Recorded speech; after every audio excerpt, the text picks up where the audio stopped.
Hello, and welcome back to Laurence Plays Factorio Planetary Pioneers for some more phases of Foliax. In the last video, I told you about how each of the research packs on this planet have 3 different recipes. You start off with the easy one that takes green circuits and not a lot else, just a metal and some miscellanea. And then you replace the green circuit with a red circuit, and you add in another thing to make it a little bit more complicated, in this case an engine unit. And then you can move on to the third phase, where you then have to use a blue circuit and still the engine unit, but in this case you then have to add in a flying robot frame as well. Each of the sciences has these 3 tiers available, so for example the machine research requires a biochamber and a chemical plant, plants and materials, a carbon fibre and fruit juice, and so on and so on. And so we're going to take a look through those. The first thing required for all of these science packs is of course going to be the blue circuits, and that's needed for all of them, so we need these in quite large quantities. And originally I built this up, but then we had that mod update that I talked about in the last video that changed the recipes for the circuits around, and so instead of using the normal blue circuit recipe, which is green circuits, red circuits and sulfuric acid, now we need copper cable, the circuit board for the processing unit, some solder and some sulfuric acid. Okay, so that's not too bad I suppose. We've already got the solder being made, cables are easy, they just come straight out of copper. And Mark has put in a almost direct insertion system here where we're making the cables in here, dumping them into boxes, and then dumping them across into the machines to make the circuits. It's great, that looks pretty good. And the solder can all be brought in from where we're making the solder before for all of the other circuits. And presumably, yes, here we go, up at the top here, we're also then making the boards for those, and that requires plastic and glass fibre and bioresin. So this is actually a combination of the requirements for the red circuit boards and the green circuit boards. The green circuit boards require the glass fibres and the bioresin, and then the red ones require the glass fibres and the plastic, and this one requires all 3. So that's relatively straightforward, I guess. All the bits are being put together, we're making the circuit boards and feeding them down here, and then that's then allowing us to make the blue circuits, and we've got a healthy supply of those coming out here, and they're all being brought out with the stack inserters, so we can have lots and lots and lots of them on the belt here, and you can see the piles going on down there. And with that we can start to make all the science packs. And the first one along the bus, and I'm going to go through them in the order they're on the bus because it makes it easier to find them rather than working out which one Tristan meant by first, second, third, fourth sciences. The first one is the violence research. That's being done over here, and as you'll remember from the last video, when you unlock the next tier up of science, so when we've unlocked the 3rd tier of the violence research, you can no longer make the 2nd tier. And so that means you need to immediately switch over to making it with the new recipe. And so in order to do that, I needed to start making laser turrets and bringing those in. Everything else is basically the same, so it's blue circuits instead of red, okay. But we still need the combat shotguns, we still need lead, we still need research bottles, and we still need research catalyst. But we now started needing laser turrets. And so conveniently, there was a little bit of space over here just to the side, so I've been able to start making them here. And these guys require a handful of inputs, so we seem to run out of tungsten, which is interesting. But we're bringing in the green circuits, accumulators, cogs, and glass, and mostly making the laser turrets. And there's a decent number of them stacked up on here, so we're not going to have any problems for a little while. Oh no, we haven't run out of tungsten, it's because the output is full, that's why it's not picking up any extra. The thing we're a little bit short of is the accumulators. And we are a little bit short of them, but not too short, because, well, we've got a lovely backlog of them built up along the belt along here. So over here, yes, we're making the accumulators, and those are quite complicated. There's quite a lot goes into them. We've got copper cables, which is being made all over the place, so I've just piped some of those in. We need aluminium bar and tin bar. Those are easy because those just come in straight off the bus, that's fine. And then the batteries were being made, I think possibly for something else, but that's happening over here. And that's a fairly complicated recipe, but that's okay because Mike set it up for me, and that's producing a nice steady stream of batteries. And I remember that we talked about those in the last video, but I can't remember what that was for. It can't have been for these things, because I'm certain that you only need the laser turrets for the 3rd tier of producing violence research. If we look at the 2nd one, it's only combat shotguns, so they must have been needed for something else. So never mind. Anyway, all of that is coming together, and then in these electromagnetic plants over here, we're then able to make the 3rd tier of violence research, which means it's a bit more efficient. Despite the number of ingredients that goes into all this stuff, we're able to make them over here using less raw resources than we did before, so overall they are kind of cheaper, even though they're a lot more complicated. I am wondering a little bit about this massive shortage of accumulators over here, and I'm wondering what I've done with the ratios. Have I got this horribly wrong? Let's have a look. No, these are all pretty close. We're making accumulators ever so slightly faster than they're needed to make the turrets, and we're making turrets ever so slightly faster than they're needed for the science packs. So I don't know why it looks like there's so much empty space over here, but we do. But it seems there's quite a lot of the machines over here not running. So why are you not running? You're not running because you don't have any aluminium. There's a load of empty bottles on this belt over here. So if I come sprinting over like this, add in a little bit more belt like that, and then eat up all of these bottles or that have randomly ended up on this belt for goodness knows what reason. There we go. Now we should find that as long as the aluminium flows fast enough, there we go, we can now actually use all of the machines. So we should start making these accumulators a bit faster and therefore have enough to keep all these machines running. That is when we actually start using the violence research. And knowing what Factorio is normally like for military science packs, we're probably not going to be getting through all that many of them, and so it might actually have just been okay. But it's good to have the system running properly. The next science pack is one of Mike's. This is the transportation research, and I think this probably counts as the first one. Look, it's got the iron bar that we were looking at before, and that engine unit that we made for the tier 2s. And so now for the tier 3s, he's had to put together the flying robot frames. And that looks complicated in that there's a lot of inputs going into it, but most of those aren't too bad because they're things we've made before. So aluminium bars, trivial, they just come straight off the bus. Green circuits we've been making for a while, batteries we've been making for a while, and we looked at those. But then suddenly we started needing electric motors. And they come from just over here where we are making, yes, electric motors in quantity. And apparently this is one I put together, and I have absolutely no recollection of this, so maybe it was before I went away on holiday. And this is another one of those where we're bringing in lots and lots of stuff that's either trivial because it comes straight off the bus, like the iron bar and the holmium bar, or it's stuff that's very, very easy to make straight out of stuff that we've already got large quantities of, like the solder and the electrical cable, which is just being made over here. So again, those are quite easy. And this is a bit of a running theme with the things we've been making on Foliax, I think. They've been taking a lot of different ingredients, but most of those ingredients haven't been that hard to make. So whilst it feels like an enormous tree is mushrooming out, to mix my metaphors slightly, it's not actually been that difficult to do. It's just required quite a lot of fiddling and pulling enormous numbers of things off the bus to get everything we need together. So that's the transportation science. Dumped onto a belt again to go off and join another science pack down there. Lovely. And the next one along is another one of Mike's, and this is the machine research. Ah yes, I remember having to build up chemical plants to go into the previous tier of this, and now for this one we also need to make biochambers. And Foliax has this weird thing where it seems to have basically all of the vanilla stuff in it. So you'll have seen electromagnetic plants around, we've seen biochambers here, there's foundries, there's holmium, there's tungsten, there's everything is on this planet in a slightly weird way. And we think this is going to cause some slightly weird effects on this planet, and we're going to have to be very careful to not accidentally export some things that we're not supposed to take off this planet just yet, because we haven't got to that in the real game, as it were. And so this one is relatively straightforward because we've got most of the bits already, as before. We've got all the way up to here. And the chemical plants are being made and dropped onto the bus down here. They look kind of ridiculous all being stacked up on a belt like this, but sure, that's what happens when you try stacking buildings, I suppose. There's a bit of a shortage of them coming out here, though. I wonder if we've got another problem. But yeah, they're supposedly being built over here. But there's a shortage of whatever those are coming through. That's the fluid pump mechanicals. Okay, so we're going to need a few more of those. Probably because we've stepped up the amount of science we're trying to produce when we went over to Generation 3. And that started maybe using more of the chemical plants, or maybe they're being used for something else as well. But those pumps are being made just over here, and this all seems to be running quite happily. It looks like there's just not enough throughput. And if we take a look at this with the rate calculator, we can see that whilst we're making the pipes quite a bit faster than we need to, we're only making the actual pumps themselves at about 2/3 of the rate they're required at. So if I took a copy of this bit on the top here, and then dropped it in up here like so, and then probably put in another one of these so it's all powered. I keep forgetting those when I build on this planet. But if we drop this in, then we should find that that'll build a few more of the pumps, and then it should be able to keep all of these machines running at the correct speed. Although that seems slightly out, because I notice at the moment there's half of the machines running, and according to the rate calculator, I was only a third low on the number of parts coming through. So maybe this is going to be right, maybe it isn't. We'll drop that in, and we'll make a note that it needs to be upgraded in the next stream, and then get it up going properly. But for now, I thought I might as well just drop it in here, because it's quite a simple fix, really. Anyway, those are then going to be coming down here. We've got a lot buffered on the belt, so it's probably going to be okay for a while. And remember, each of these is a stack of, I think, 5 at this point, because we've done enough researches to get the piles up to quite large.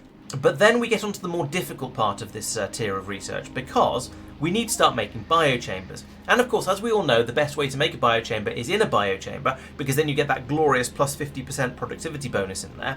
And making a biochamber the Foliax way requires quite a few things. It requires raw fish, which have all gone off. Lovely, they've turned into spoilage, so that's going to need to be dealt with. It probably is being dealt with, we'll look at it in a moment. You require arcane cubes, which are fairly easy, pull them off the bus, scrap bars off the bus, and then latex pulp and rubber crumb, Well, we're making latex and rubber and things like that down over here because we needed it for making straight up rubber, which is coming out of the machines over here.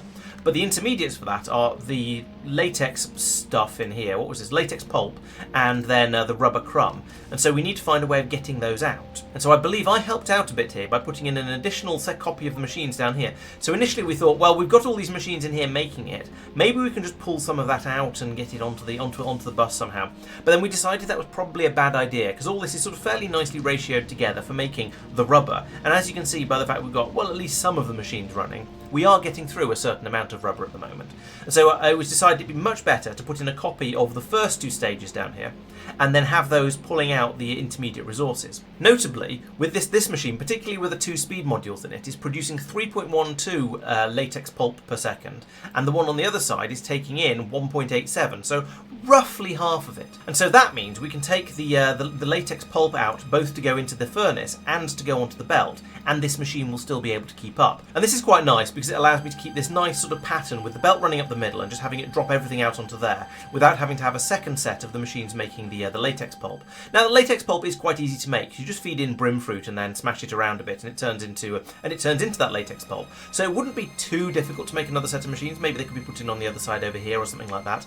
But we do need to worry about pulling out spoilage because the brim fruit will eventually go off. You can see there's a little bit's gone off there. And in this machine actually there isn't any stored in this machine, but there are inserters here to take it out and dump it onto the belt if it does go off. So we do always have a little bit of concern about it expiring and needing to be disposed of, shall we say. And so that increases the complexity of the build over here, and it's part of the reason why I didn't really want to just drop in another row of machines feeding off the other side of this belt. Anyway, this has worked quite nicely. So with those speed modules in there, that means we get the output we require, and we can just use all of the inputs that are coming in from the previous section where we're making the rubber, and then we've got a belt that comes up here and goes across, and this takes away the latex pulp and the rubber crumb, allowing us to then start feeding that straight into the machines making the biochambers over here.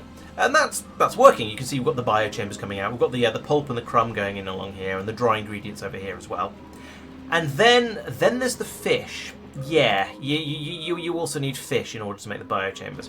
And it looks like our way of disposing of any fish that's gone off a bit is to use these inserters here that are presumably dropping onto the near side of the belt. Yes, they are. So any spoilage can run down this side and then get filtered out here and taken off to wherever spoilage goes. Apparently it gets passed around here and then down a disposal system and never to be seen again. But that just brings the questions back a stage earlier. So where do the fish come from? Well, you can see lots of them on this belt. And it turns out that because fish are a biological organism, you can breed them. And that's done by bringing in 2 fish, and they've got to be raw. You can't have dead fish, which makes a certain amount of sense. And then you add in some supplements and give them some water to splishy-splashy around in, and they'll produce 5 fish. So, simple breeding system, a lot like a lot of the bacteria ones we've seen on other planets. But this, I think, might be the first time we've done it for fish. Although, no, we're making Spidertron somewhere, so maybe we do have another fish breeding area somewhere. And this is quite a simple system. We've got the 2 solid ingredients for the fish breeding coming around here on the belt and being pulled in as required, and then we can pull the fish off on this side. And the idea is that all the machines are then dropping their fish on and then taking fish off after that. And that means they can be sort of passed around in a loop. So if this machine makes some more fish, there will always be fish available for it to then grab back in for making the next lot of fish. Now, that's not completely foolproof, because especially if the fish start to go off, they could run past. But I think there's a decent chance that as long as we're not taking too many of them in to make the biochambers, which I don't think we can be, we should have a steady flow of fish around here, even if they're starting to spoil, because they'll be unloaded over here and be disposed of. We're also unloading and disposing of any empty supplement bottles. They can be taken out here and disposed of, sent back to be refilled with the supplement juice as well. So what goes into supplements? That's another thought, because we haven't really looked into that one. There's a lot of other, we've looked into the fruit juices, but not so much into the supplements. And that's being made over here, and that seems to be quite metallic actually, so I'm surprised it goes off. Because we're taking in the Ferria pods, Cupria pods, Calamina pods, and Marmaria barks. So I suppose, okay, these are all like organic things, so maybe that's why they will eventually go off. We've got iron and copper, and which ones are this? This is zinc, and this one is the calcite.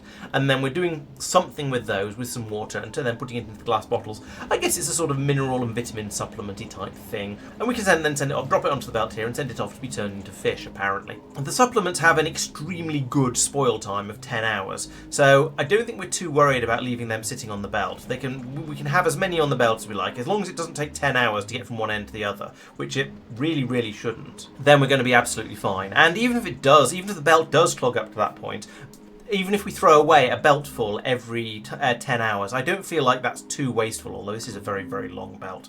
I still don't feel like it's too wasteful because all of the ingredients do quite literally just grow on trees. And so that brings all the fishy stuff together. We have a supply of fish, we can make the biochambers, we can make the science packs. Okay, I think we've gone all the way back up to the top of that recipe now, so that seems to be ticking over quite nicely. Well done there. Then we get on to the next one here, which is one of mine. This is plant and mineral research, and this looks very, very straightforward at a quick glance. We've got both the fruit juice and the supplements coming in here, but we've seen how both of those are just on the bus and therefore can be pulled in relatively easily. We've got the blue circuits. We seem to have some plastic for some reason. Oh, we need plastic. Okay, sure. We also need carbon fibre, though. Maybe that's going to be complicated. Let's go and find out where that's being made. So we follow the belt all the way back to over here. And it looks like we're bringing in carbon in the form of coal, crushing that down, making it into carbon, using the sulfuric acid to turn the coal dust into carbon bricks. And then it looks like we're actually using the Gleba recipe here. So we're bringing in Yamako, we're turning it into Yamaka mash, and then bringing that into these to turn into the carbon fibre that can then be fed out along the belt over here.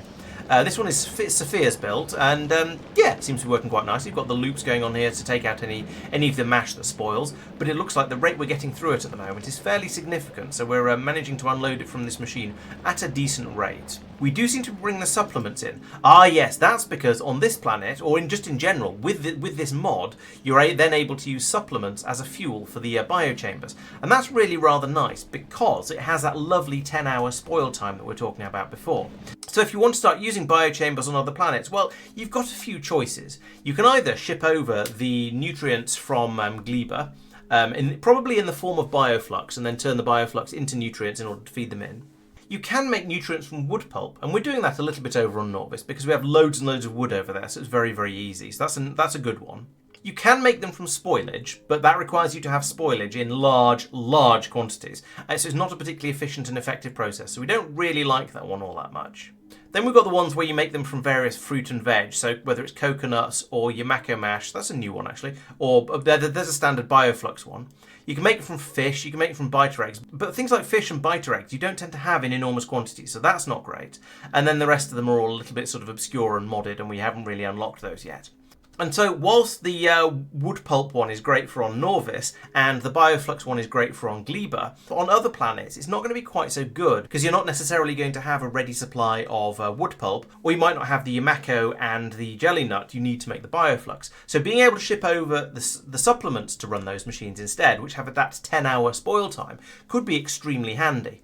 And that might be really, really good for some of the less hospitable planets where we can't grow wood very easily, or where there isn't a ready supply of water to then turn it into wood pulp. And of course, on Foliax, we need the supplements. We've got the supplements anyway, so we might as well just chuck them all in here and use them. I feel that this belt should be flowing constantly, but it's not, and I'm not quite sure why not. I don't know what's blocking it, because the supplements belt is in fact a complete loop. Yes, sure, there's a splitter in the middle here, which is taking out any that have expired and turned into bottles, but that shouldn't have caused it to jam. It should just be flowing around constantly, I'd have thought. We do have an inserter topping it up here rather than a splitter, but again, that shouldn't matter. Yeah, I'm not sure why this isn't constantly flowing. I guess that's something to look at, or possibly, you know, answers in the comments. Oh, look, all the Yamako mash just spoiled and then disappeared off down the belt over here. So that shows the system working as designed. Where was I? That was all very distracting. Yeah, somewhere over here, bringing in the carbon fibre that Sophia's so very helpfully making for me, and then everything else just pumped into these machines, and then we're making the science packs. And these two machines alone are making 12 of them per second, which is the rate that we've decided to aim for with these for the time being. And I feel like that's almost a shame. I feel like I should have at least 10 machines making these or something, and it should run a bit slower, but you know what, I'm not actually going to complain. It was quite easy to just chuck these two machines in here, and as ever, I've designed this in an expandable way. So if we do decide we want more than 12 per second later on in the future, we can just trim these two pieces of belt off the top here, and then copy and paste the whole thing over as many times as we need to, and then put the little cap of 2 pieces of belt back in again. And yeah, it'll just carry on working. What's next? Well, the next one is one of Mark's by the looks of it, and this is the power research. And the change here between tier 2 and tier 3, well, we need a battery and a red circuit and a uranium bar, then we need a battery, a blue circuit and a uranium bar, and a uranium-238. So this is what when I was talking yesterday about how we seem to have an excess of 238 coming out of the uranium processing, I guess this is where it's all going to go. We're going to sink it into making science packs. We could also probably Covarex it into the 235 if we wanted to. I realised after I'd recorded it that I'd forgotten to mention that. But yes, we have an excess of 238 compared to the amount of 235 along here. But if we ever do get very, very excessive with it, and it's actually starting to jam things up, as it actually has done now, then I guess the answer would be to have a little Covarex system in down here that will turn it into a bit more 235 to enable everything to keep running. Over here there seems to be a thing to give us a stockpile of the 238 and pull out the 235, but it hasn't worked very well. That's also going to need to be fixed, or possibly just copied across here like that. That would be a valid fix, I guess, to get it up and running again.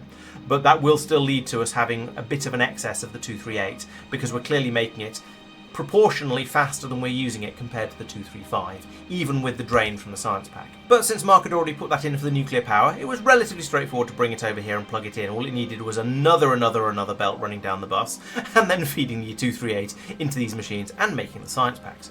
Great. The next one is another one of Mike's, and over here we're making optimization research. And the addition in here, I know this one, is adding in the productivity modules. And he started to make, so previously, we're making the efficiency modules over here. So he's just tacked in some machines to make productivity modules as well, and then some more efficiency and more productivity to make sure everything runs fast enough for the rate we want it to go at. And because these all just take in the red and green circuits, it's nice and easy just to stack them up like this, and then have the belt coming in pre-mixed with them loading onto the near side and the far side like that. That's really quite easy. I quite like the neatness and the way that's come together. So yeah, nice build there. And then that's producing the optimization researches. Chuck them onto a belt here, and once again they can be taken away to be scienced. And that's it for the science packs. There's quite a few of them. I think that's about 6, isn't it? And they're being brought then down a bus over here. And this is where we've now upgraded to the Tier 2 Foliax biolabs. And I talked about these quite extensively in the last video about how they have a relatively low science pack drain, even at quality level 1 compared to the ones that we get from Gleba. So these are at 40%, the others are at 50%.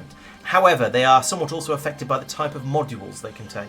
So we can't put in productivity modules, but we can put in tolerance modules. And so we've worked our way up to tolerance module 3s, and we've even got some quality 2 level tolerance module 3s over here, so that's getting us extra speed and extra productivity out of them, so that's good. But we don't seem to have got any higher quality science labs yet. And I noticed that over here there's an area where we're building those Tier 2 science labs, so we're bringing in a large quantity of fish, apparently, some quantum processors, which we'll get on back to, I suppose, the normal biolabs, and the Fulminus barb, which is the holmium tree part. Okay, fine. And that's being made into the biolabs. We then have a lot of things that could potentially go off, and so we've got a little dumpometer here that can unload those and spit them out down here to go and be disposed of if they turn into spoilage, so that's fine. This is a sensible place to do the production because it requires fish, as we saw, and this is the only place in the world where we have a supply of fish. We have a belt here to bring in the quantum processors, but we don't have any of them. And we've got the barbs coming in here as well. And yeah, it's ticking over reasonably nicely. And we are producing the biolabs. Those are then being fed out into boxes up here. And we're bringing over the biolab 1s by bot. That's a bit of a shame, but okay, sure, why not? We're then unloading into this box, and then any tier 1 labs are being chucked into a recycler to be demolished and returned. Because, as you can see here, we've got some quality modules in, because we're trying to make some decent quality biolabs. We've got some uncommons so far, so let's grab a few of those, and then I can do a little bit of an upgrade over here by going bump, bump, bump, bump, bump. Just say all of them, why not? The bots will then bring those over. And the exciting thing about these, as I was saying, is that you then drop the science pack drain when you upgrade them to higher qualities. So this is going to go from 40 to 36%, which isn't a huge improvement, I'll admit, but it is an improvement. And then as we gradually manage to push them higher and higher and higher to better and better qualities, hopefully we'll get even better and better and better science pack drains over here. Eventually, if we do really well, we might be able to get it down to 20% science drain. And that would be amazing, especially if we can then couple it with a decent amount of productivity bonus from these tolerance modules. And I think that's a good place to draw a line for this episode, because the next thing I want to talk about is how we've started building up the rockets in order to try and escape this planet, and that's going to be quite a big topic. So we'll leave that for the next video, along with talking about the Tier 3 production of all of the raw materials, where we're turning the tree parts into the metals and so on, because that's a whole new process as well, and I think deserves being looked into properly. These videos will be coming out on Thursdays and Fridays though, so please make sure to subscribe to the YouTube channel so you don't miss out on any of those. And if you'd like to see us playing live, then you can come along and join us every Monday from 7:30 PM UK time, where we'll be carrying on with these planets and extending things a little bit further and seeing how things go. Maybe we'll be on another planet by the time you see this. If you'd like to give Planetary Pioneers a try yourself, then you can grab the mod pack from the Factorio mod portal, install that on your game, and you'll end up with the same set of mods we've got, planets and quality of life. If you use the map seed 11111, then you'll end up in the same universe as us, so the planet should look vaguely familiar. And come along to the Discord and let us know how you get on if you do give it a try. It's always nice to hear from other people who are playing it. I'll also be back on Wednesday at 8 PM for another stream. I think it's probably going to be Foundry at this rate because no matter how hard I try, I always seem to have some resource shortages. But isn't that the way factory games always work?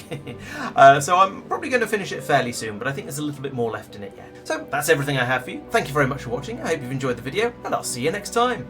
Bye bye.